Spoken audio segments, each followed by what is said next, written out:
Mixture ತಿಂದು ಬೇಸರ ಆಗಿದೆಯಾ? ಹಾಗಾದರೆ ಈ ರೀತಿ ವೆಜ್ ಆ್ಯಂಡ್ ನಾನ್ ವೆಜ್ ಎರಡು ಮಿಕ್ಸ್ಚರ್ನ ಟ್ರೈ ಮಾಡಿ ಹೇಗೆ ಮಾಡೋದು ಹೇಳ್ಕೊಡ್ತೀನಿ. Welcome back to my channel, ನನ್ನ ಪಾಕಶಾಲೆ.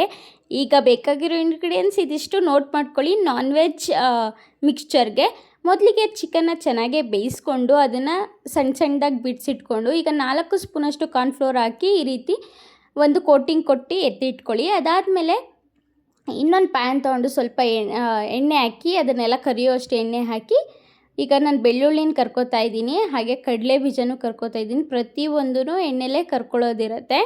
ಸೊ ಅವಲಕ್ಕಿನ ಲಾಸ್ಟಲ್ಲಿ ಕರ್ಕೊಳ್ಳೋಣ, ಅದಕ್ಕೆ ಮುಂಚೆ ಎಲ್ಲನೂ ಕರ್ಕೋಬೇಕಾಗುತ್ತೆ. ಈಗ ಕಡಲೆ ಬೀಜ ಆಯಿತು, ಹಾಗೆ ನಾನಿಲ್ಲಿ ಕರಿಬೇವು ಕೂಡ ನೀಟಾಗಿ ಕರ್ಕೊತಾ ಇದ್ದೀನಿ. ಅದಾದಮೇಲೆ ಸ್ವಲ್ಪ ಕಡಲೆನೂ ಕೂಡ ಕರ್ಕೋತಾ ಇದ್ದೀನಿ. ಇನ್ನೂ ಯಾರು ನನ್ನ ಚಾನಲ್ನ ಫಾಲೋ ಮಾಡದೆ ನೋಡ್ತಾ ಇದ್ದೀರಾ, ಬೇಗ ನನ್ನ ಚಾನಲ್ಗೊಂದು ಫಾಲೋ ಕೊಟ್ಕೊಳ್ಳಿ. ಪಕ್ಕದಲ್ಲಿರೋ ಆಲ್ ಬೆಲ್ ನೋಟಿಫಿಕೇಷನ್ನ ಕ್ಲಿಕ್ ಮಾಡ್ಕೊಳ್ಳಿ. ಗೋಡಂಬಿ ಮತ್ತು ದ್ರಾಕ್ಷಿ ಹಾಕೋದ್ರಿಂದ ರುಚಿ ಇನ್ನೂ ಹೆಚ್ಚುತ್ತೆ ಅಂತ ಹೇಳಿ ನಾನು ಗೋಡಂಬಿ ದ್ರಾಕ್ಷಿ ಹಾಕ್ಕೊಂಡಿದ್ದೀನಿ. ಇದು ಕಂಪ್ಲೀಟ್ಲಿ ಆಪ್ಷನಲ್ಲು, ನಿಮಗೆ ಇಷ್ಟ ಇದ್ದರೆ ಹಾಕ್ಕೊಳ್ಳಿ, ಇಲ್ಲಾಂದರೆ ಏನು ಅವಶ್ಯಕತೆ ಇಲ್ಲ. ಈಗ ನಾನು ಅವಲಕ್ಕಿನ ಕರೆದಿಟ್ಕೊತಾ ಇದ್ದೀನಿ.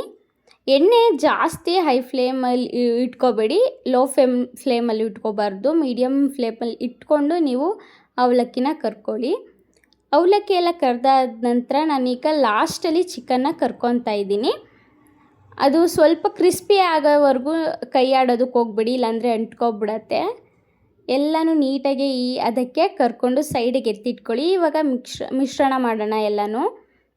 ಮೊದಲಿಗೆ ನಾನ್ ವೆಜ್ ಮಾಡ್ಕೊತಾ ಇದ್ದೀನಿ, ಚಿಕನ್ ಹಾಕ್ಕೊತಾ ಇದ್ದೀನಿ, ಹಾಗೆ ಕರೆದಿಟ್ಕೊಂಡಂತಹ ಬೆಳ್ಳುಳ್ಳಿ, ಕಡಲೆ ಬೀಜ, ಕರಿಬೇವು, ಗೋಡಂಬಿ, ದ್ರಾಕ್ಷಿ, ಕಡಲೆ ಎಲ್ಲನೂ ಕೂಡ ಸೇರಿಸ್ಕೊತಾ ಇದ್ದೀನಿ.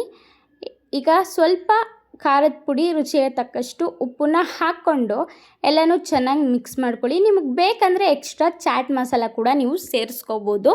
ಈಗ ಎಲ್ಲನೂ ಚೆನ್ನಾಗೆ ಮಿಕ್ಸ್ ಮಾಡಿ ಹಾಗೆ ಇಟ್ಬಿಡಿ, ತಕ್ಷಣ ತಿನ್ನೋಕೆ ಹೋಗಬೇಡಿ, ರುಚಿ ಏನು ಇಟ್ಕೊಂಡಿರಲ್ಲ. ಸ್ವಲ್ಪ ಹೊತ್ತಾದಮೇಲೆ ಇದಕ್ಕೆ ನಾವು ತಿಂದರೆ ಚೆನ್ನಾಗೇ ಟೇಸ್ಟ್ ಕೊಡುತ್ತೆ. ಇದು ನಾನ್ ವೆಜ್ ಮಿಕ್ಸ್ಚರು ರೆಡಿಯಾಗಿದೆ. ಸ್ವಲ್ಪ ಗಟ್ಟಿ ಅನಿಸುತ್ತೆ, ವಯಸ್ಸಾದವರೆಲ್ಲ ಜಾಸ್ತಿ ಇದನ್ನು ತಿನ್ನೋಕ್ಕಾಗಲ್ಲ. ನೆಕ್ಸ್ಟು ವೆಜ್ ಮಾಡೋಣ. ಈಗ ಕರ್ಕೊಂಡಿರೋ ಅಷ್ಟು ಅವಲಕ್ಕಿನ ಹಾಕ್ಕೊತಾ ಇದ್ದೀನಿ. ಇದಕ್ಕೂ ಸ್ವಲ್ಪ ಖಾರದ ಪುಡಿ, ರುಚಿಗೆ ತಕ್ಕಷ್ಟು ಉಪ್ಪನ್ನ ಸೇರಿಸ್ಕೊಳ್ಳಿ. ಖಾರನೂ ಅಷ್ಟೇ ನೋಡ್ಕೊಂಡು ಸೇರಿಸ್ಕೊಳ್ಳಿ, ತುಂಬ ಖಾರ ಇರೋದನ್ನೆಲ್ಲ ಜಾಸ್ತಿ ಹಾಕ್ಕೊಳ್ಳೋಕೆ ಹೋಗಬೇಡಿ. ಇದಕ್ಕೂ ಸ್ವಲ್ಪ ಚಾಟ್ ಮಸಾಲ ಹಾಕ್ಕೊಳ್ಳಿ. ನಾವು ಬರೀ ಖಾರದ ಪುಡಿ, ಉಪ್ಪು ಅಷ್ಟನ್ನೇ ಸೇರಿಸ್ಕೊಂಡಿದ್ದೀವಿ. ಈಗ ನಾವಾಗಲೇ ಕರೆದಿಟ್ಕೊಂಡಂತಹ ಎಲ್ಲನೂ ಕೂಡ ಹಾಕ್ಕೊಂಡು ಎಕ್ಸ್ಟ್ರಾ ನಾವು ಬೇಕಂದರೆ ಈ ರೀತಿಯಾದಂತಹ ಮಿಕ್ಸ್ಚರ್ಗೆ ಮಿಕ್ಸ್ ಮಾಡ್ಕೊಳ್ಳೋ ಅಂಥದ್ದು ಎಣ್ಣೆಲಿ ಕರ್ಕೊಳ್ಳೋಕೆ ಬರುತ್ತೆ, ಅದನ್ನು ಹಾಕ್ಕೊಂಡು ಬೇಕಾದ್ರೆ ಮಿಕ್ಸ್ ಮಾಡ್ಕೊಳ್ಳಿ. ಇದನ್ನೆಲ್ಲ ಚೆನ್ನಾಗಿ ಒಂದು ರೌಂಡ್ ಮಿಕ್ಸ್ ಮಾಡಿಕೊಂಡ್ರೆ ಇದು ಕೂಡ ರೆಡಿ ಆಗುತ್ತೆ. ಈ ಎರಡೂ ರೆಸಿಪಿ ನಿಮ್ಗೆ ಇಷ್ಟ ಆದರೆ ವಿಡಿಯೋಗೊಂದು ಲೈಕ್ ಮಾಡಿ. ಹೆಚ್ಚಿನ ವಿಡಿಯೋಗೆ ಈ ಚಾನಲ್